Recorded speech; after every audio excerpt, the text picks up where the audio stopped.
It's 2024, and do you know what I'm putting in my rearview mirror this year? Telling myself that I don't look good in photos or video.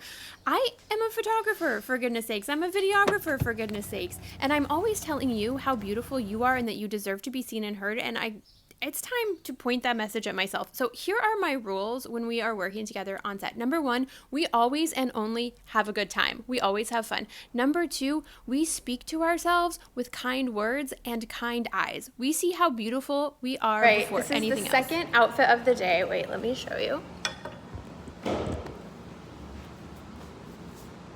We're going shoeless for a casual sit-down feeling. Here is a better look at the second outfit. This is from, I think, H&M, I don't know. And then this is from, these pants are from Aritzia. I should have done this for the first outfit. All right, back to the rules. Number 3, we leave time and space for magic to happen on set, because of course we go in with a vision of what we want to create and a shot list, but we have to leave that space for magic to happen, which it will. It always does. All right, you know how we're going to end this day? With a little dance, a little thumbs up, and then I'm going to take myself out to a fancy dinner. Bye!